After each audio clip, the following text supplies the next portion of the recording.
Thiruvananthapuram കാട്ടാക്കടയിൽ school ബസിന്റെ tyre ചെളിയിൽ പുതഞ്ഞു.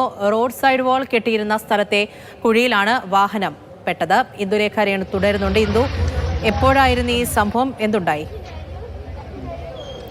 ഇന്ന് വൈകുന്നേരം 3:30 കൂടിയാണ് പൂജ ഈ സംഭവം നടക്കുന്നത്. കാട്ടാക്കട കൈതക്കോണം നാവാട്ടിക്കോണം വഴി പോകുന്ന സ്കൂൾ ബസ്സിലെ ടയറാണ് ഇത്തരത്തിൽ ചെളിയിൽ പുതഞ്ഞ ഒരു അപകടമുണ്ടാകുന്നത്. ഭാഗ്യം കൊണ്ട് ഒരു വലിയ അപകടം ഒഴിവായെന്ന് പറയാം. കാരണം അതിൻ്റെ വലതുവശത്തൊരു തോടാണുള്ളത്. ഈ പറയുന്ന വാഹനത്തിൽ ഏകദേശം 15ഓളം കുട്ടികൾ ഈ സംഭവം നടക്കുമ്പോൾ ഉണ്ടായിരുന്നു.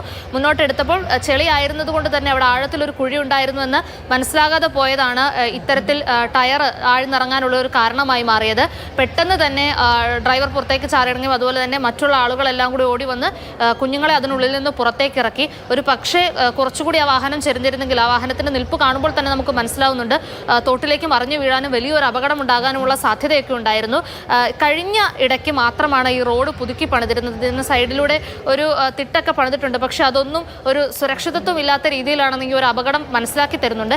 എന്തായാലും ഒരു വലിയ അപകടമാണ് ഒഴിവായത്. 15ഓളം കുരുന്നുകളുടെ ജീവനാണ് രക്ഷപ്പെട്ടിരിക്കുന്നത്. പൂജ, ശരി. ഇന്ദുലേഖ രേണുവാണ് വിവരങ്ങൾ നൽകിയത്. സംസ്ഥാനത്ത് ഡെങ്കിപ്പനിയും എലിപ്പനിയും കാരണം 3 പേർ മരിച്ചു. കഴിഞ്ഞ ദിവസം 80 പേർക്കാണ് ഡെങ്കിപ്പനി ബാധിച്ചത്. പനി ബാധിതരുടെ എണ്ണവും ഉയർന്നു തന്നെയാണ്. 11,067 പേർക്കാണ് കഴിഞ്ഞ ദിവസം പനി ബാധിച്ചത്. ജാഗ്രതാ നിർദ്ദേശം നൽകിയിരിക്കുകയാണ് ആരോഗ്യവകുപ്പ്. ജൂലൈ മാസം അവസാനത്തോടുകൂടി പകർച്ചവ്യാധികളുടെ കണക്ക് ആശങ്കപ്പെടുത്തുമെന്ന് ആരോഗ്യ വിദഗ്ധർ ആദ്യഘട്ടം മുതൽ പറഞ്ഞിരുന്നു. അങ്ങനെ തന്നെയാണ് ഇപ്പോൾ കാര്യങ്ങൾ മുന്നോട്ട് പോകുന്നത്. പ്രത്യേകിച്ച് എലിപ്പനി വില്ലനായി തുടരുകയാണ്. അതിനുള്ള പ്രതിരോധ പ്രവർത്തനങ്ങൾ തുടങ്ങണമെന്ന് ആരോഗ്യവകുപ്പ് എന്തായാലും അറിയിച്ചിട്ടുണ്ട്. നിലവിൽ കഴിഞ്ഞ ദിവസം 3 പേരാണ് ഇത്തരത്തിൽ എലിപ്പനിയും ഡെങ്കിപ്പനിയും ബാധിച്ച് മരിച്ചത്. അതിൽ 2 പേർ ഡെങ്കിപ്പനി ബാധിച്ച് മരിച്ച 2 പേരും തിരുവനന്തപുരം സ്വദേശികളാണ്. നഗരൂർ സ്വദേശി ഇത്തരത്തിൽ മരണമടഞ്ഞു. ഒപ്പം തിരുവനന്തപുരത്തെ മറ്റു പ്രദേശത്തുള്ള ആൾക്കും മരണം സംഭവിച്ചിട്ടുണ്ട്. നിലവിൽ എന്തായാലും ഇതുമായി ബന്ധപ്പെട്ട് വലിയ ജാഗ്രത സർക്കാർ ഉൾപ്പെടെയുള്ള സംവിധാനങ്ങൾ പറയുന്നുണ്ട്. വെൺപകലിലും നഗരൂരിലുമുള്ള 2 പേരാണ് ഈ ഡെങ്കിപ്പനി മൂലം കഴിഞ്ഞ ദിവസം തിരുവനന്തപുരത്ത് മരിച്ചത്. എലിപ്പനി മൂലം ജീവൻ നഷ്ടമായത് തൃശൂർ പൂങ്കുളം സ്വദേശിക്കാണ്. അപ്പോൾ അത്തരത്തിൽ ഈ മരണമില്ലാത്ത ഒരു ദിവസം, പ്രത്യേകിച്ച് എലിപ്പനിയോ ഡെങ്കിപ്പനിയോ ബാധിച്ച് ഒരാൾ മരിക്കാത്ത ദിവസങ്ങൾ വിരളമാണ് എന്നുള്ളതാണ് ഏറ്റവും ആശങ്കപ്പെടുത്തുന്ന കാര്യം. നിലവിൽ പകർച്ചപ്പനിയുടെ എണ്ണത്തിലും കുറവുണ്ടാകുന്നില്ല. 10,000-ലധികമാണ്.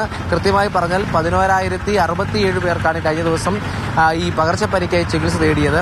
ഇതിൽ ആശങ്കപ്പെടുത്തുന്നത് മലപ്പുറത്തെ കണക്കാണ്. കാരണം മലപ്പുറത്ത് ഭൂരിഭാഗം ദിവസങ്ങളിലും 2,000-ലധികം പേരാണ് ഈ പനിക്കായി ചികിത്സ തേടുന്നത്. അതും വലിയ ആശങ്കയായി തുടരുകയാണ്.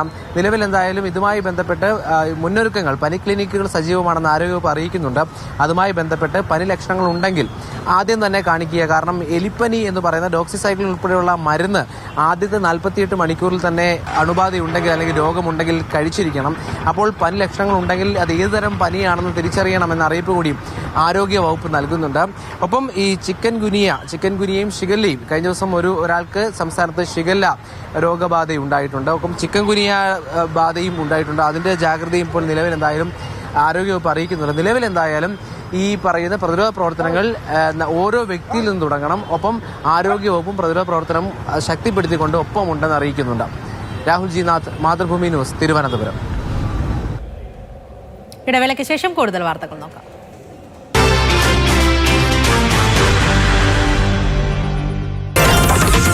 Madhubhumi News brought to you by Chocolate Sweet and Condensed Milk from Milky Way. MCR Easy Fit Dhoti. Pant idunna pole mundudukkam. Mr. Gold Sunflower Oil.